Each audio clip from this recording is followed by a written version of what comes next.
New Zealand அணிக்கு எதிரான முதல் ஒருநாள் போட்டியில் இந்திய அணி 4 விக்கெட்டுகள் வித்தியாசத்தில் வெற்றி பெற்றது.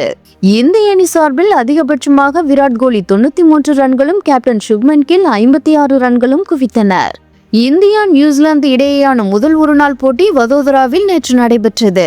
இந்த போட்டியில் டாஸ் வென்ற இந்திய அணியின் கேப்டன் சுப்மன் கில் பந்துவீச்சை தேர்வு செய்ய நியூசிலாந்து முதலில் விளையாடியது. நியூசிலாந்து அணியில் தொடக்க ஆட்டக்காரர்களாக டெவான் கான்வே மற்றும் ஹென்றி நிக்கோல்ஸ் களமிறங்கினர். இந்த இணையானது அணிக்கு சிறப்பான தொடக்கத்தை தந்தது. முதல் விக்கெட்டுக்கு இந்த இணை 117 ரன்கள் சேர்த்தது. ஹென்றி நிக்கோல்ஸ் 69 பந்துகளில் 62 ரன்கள் எடுத்து ஆட்டமிழந்தார். அதில் 8 பவுண்டரிகள் அடங்கும். மற்றொரு தொடக்க ஆட்டக்காரரான டெவான் கான்வே 67 பந்துகளில் 56 ரன்கள் எடுத்து ஆட்டமிழந்தார். அதில் 6 பவுண்டரிகள் மற்றும் ஒரு சிக்ஸர் அடங்கும்.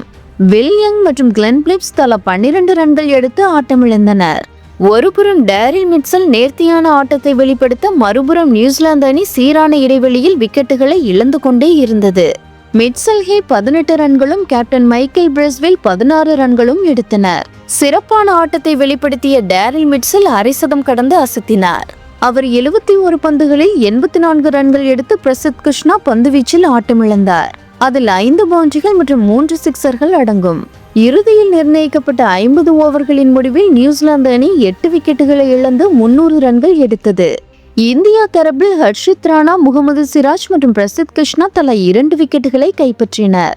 குல்தீப் யாதவ் 1 விக்கெட்டினை கைப்பற்றினார். இதனைத் தொடர்ந்து 301 ரன்கள் எடுத்தால் வெற்றி என்ற இலக்குடன் இந்திய அணி களமிறங்கியது. 49 ஓவர்களில் இலக்கை எட்டி 4 விக்கெட்டுகள் வித்தியாசத்தில் நியூசிலாந்தை வீழ்த்தியது. இந்திய அணியில் அதிகபட்சமாக விராட் கோலி 91 பந்துகளில் 93 ரன்கள் எடுத்து அசத்தினார்.